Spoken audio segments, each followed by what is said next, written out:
What's going on, guys? Alex with 814 EDC, and today I'm ready to do my full review on the Kansept Knives Eaglestrike. This is in via the Lefty passaround group, and it is part of a little duo package from Kansept, of course, with the Eaglestrike. And if you guys caught Thursday's video, I did my full review of the Caveman. Really like this knife. Got a great review out of me. So if you guys are missing on that, definitely go check it out. But today we're going to talk about the Eaglestrike. And this is a model that I've been intrigued on checking out for quite some time because I believe, again, I could be wrong. If I am, let me know down below. But I believe the Eaglestrike was a tenable knives design first. And then Kansept picked it up and made it into the more premium model here. Usually, from what I've seen before, it's usually a Kansept knife, a Kansept model first, and then with it being popular, Tenable Knives will come in and make it, because obviously Tenable is Kansept's budget brand. Tenable will come in and make the budget version of the popular Kansept model. But I think it was the other way around on this one. Again, I could be wrong. If I am, let me know. But I think that's what my mind's telling me. But the Eaglestrike is really cool. Of course, it is a crossbar lock knife. I have kind of been, growing more fondly of crossbar lock knives recently, surprisingly. But I've always thought it was a really cool tenable model, and then when I saw Kevin throw it together with the Caveman, I was really intrigued by both of them, so I got to check it out, and checked it out I did. So we're going to jump right into specs here. You guys can see that this is a very beautiful, just a dark wash titanium.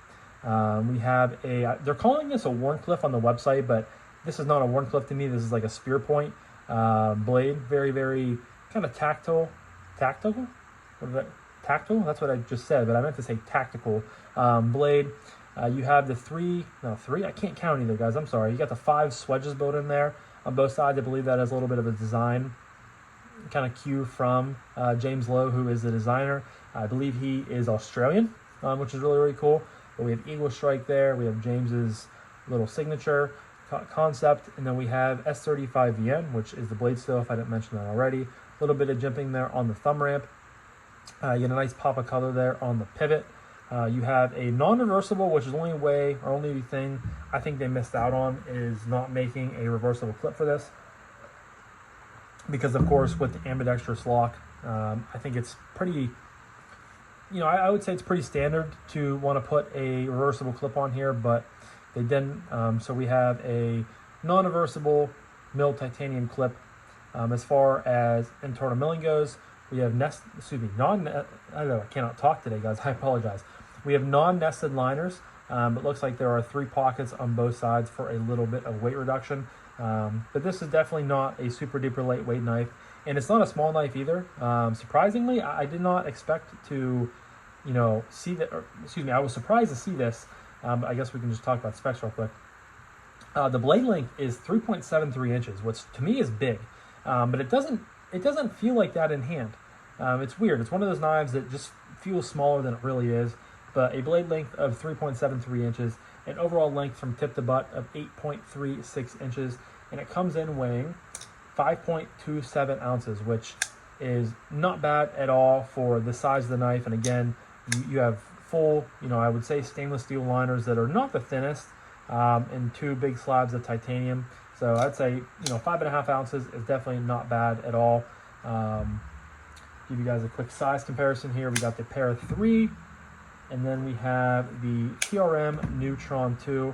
Definitely a good bit bigger than those two. So I would consider this to be a large size EDC. You guys know me. I am more, fond of my medium size EDC knives, but it is cool to check out big knives like this every once in a while because, it makes your perspective change a little bit, and it makes you realize, okay, maybe big knives, aren't so bad all the time. Not that they're ever bad. You just, you get your own personal preference in there. I will leave a link in the description down below to Kansept's website. There are currently 3 versions available. Actually, they are not. 2 of them are available. Sorry, guys, I apologize. It is one of those days. It's been a long week.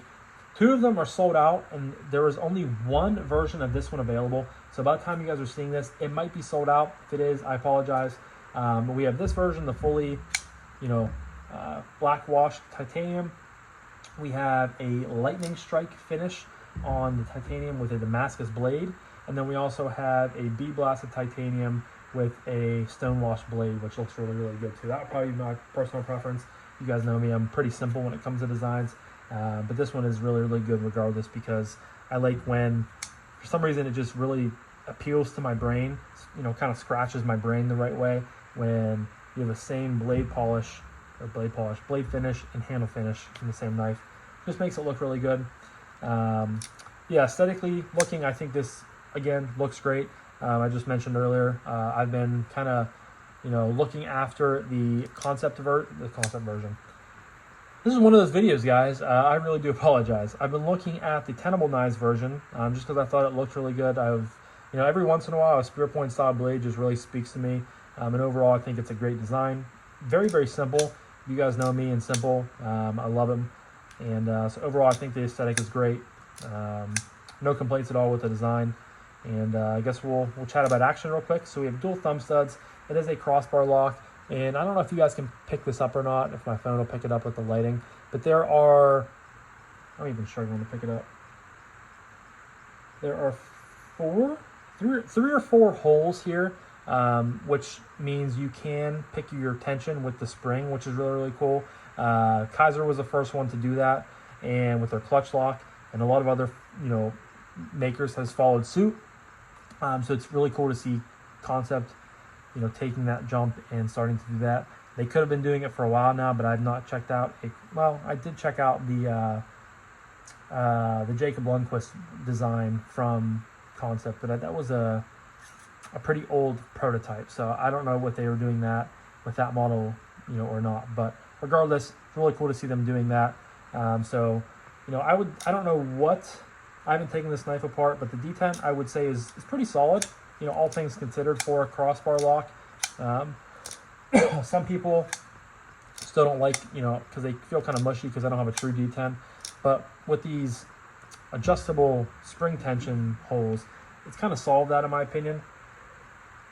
It really makes it feel like a D10, and it, you know, gives it a pretty snappy action.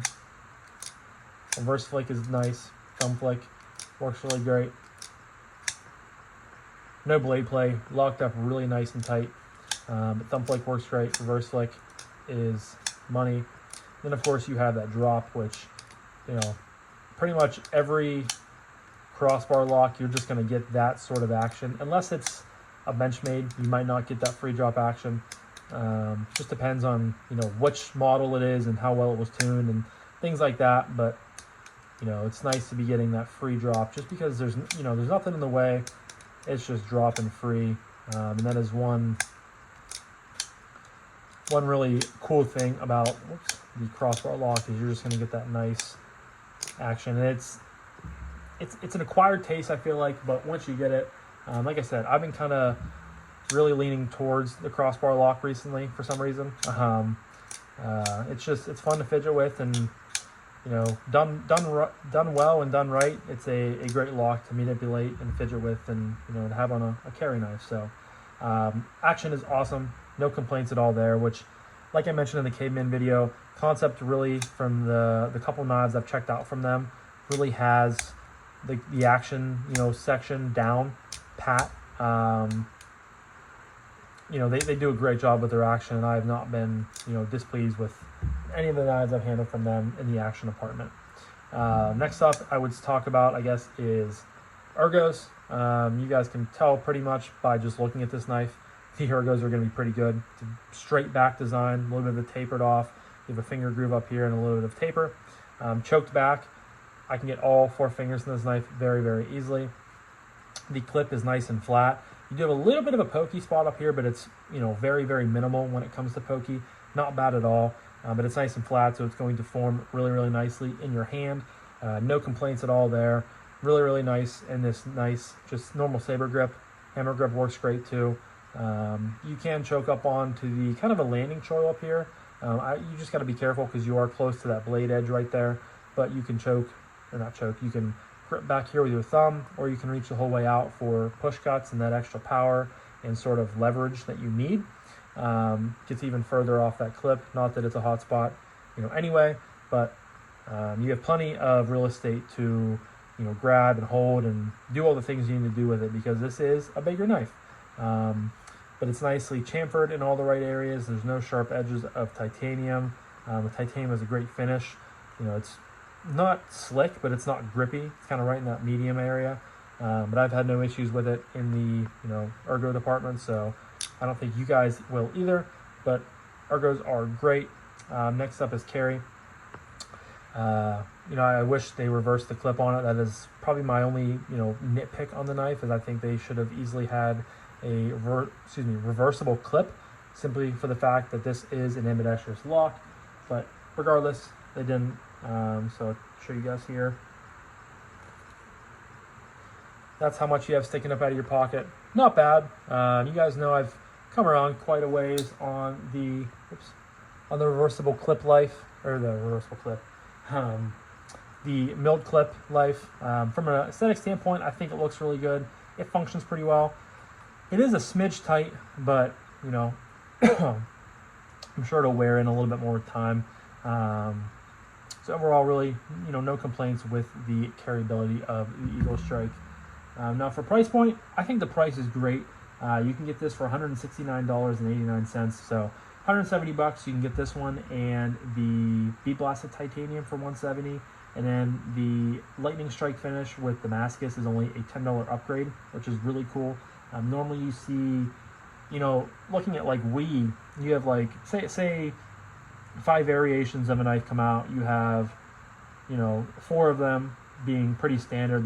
They're anywhere from $215 to $230, depending on micarta, fat carbon, camo carbon, titanium, whatever it may be. But then you have a Damascus bladed version that's like $300 more. And it goes from like a $220 knife to like a $500 knife. So it's really cool to see Kansept, keeping the quote-unquote bougier versions, which that's a topic of discussion for another day. But I think Damascus is very, very ugly. I think Lightning Strike finishes are very, very ugly. Anything like that, guys, this is a really big of a hot take, but I think Zircutai and Damascus and Mokutai and all that stuff, I personally think is kind of tacky looking, and I just will never really get the hype behind that. That's actually a video I should make. That's start doing some hot takes, because I feel like people in the community, that's a very sought after thing. Like Devo Knives, for example, love Kevin and Colin. This is nothing at all against them, but they're always selling like aftermarket kits for their knives of like Zircutai or Mokutai or not Damascus. Mainly I think Zircutai and Mokutai and stuff like that. And I don't know. I like the knife as it is. I like a more non-flashy version. So I digress. I'm sorry. That was a little bit of a rabbit hole. But also let me know down below what your guys' thoughts are on it. Are there anybody out, any of you guys out there think the same as me? Or you're just not into the more bougie stuff, would rather have just more plain Jane models? I'm sure there's other people like me out there. So if you're watching this video and agree with me, definitely leave a comment down below. But I think for $170, you're getting full titanium, beautiful S35 AN, really good model, great fit and finish, great action, great ergos, great carryability. Really nothing to complain at all. Simply for besides the non-reversible clip. That's the only thing I have to claim about this. And I think that just might be, I don't know if that's on James the designer or Kansept or whatever it may be, but that's just a simple fix. It really is. It's nothing too crazy. You're just having, which I don't know, because there's only, you can see the two. Yeah, this is not reversible. I just had a little bit of a what if moment. But all in all, I really enjoyed the Eaglestrike. Great model. If you are a fan of this design and are a fan of crossbar lock knives, I think that this could be a great, and bigger knives I should say, but this could be a great add to your collection. Drop a comment down below if you guys are a fan of the Eaglestrike, whether it's from Kansept or Tenable. Let me know what variation you guys have, because as always, I love to hear you guys have to say. But I'm going to wrap this up now, so thank you guys again so much for watching. I greatly appreciate each and every single one of you guys. I hope you have a fantastic rest of your morning, evening, night, day, whenever you're watching this, and I'll talk to you guys in the next one. Peace.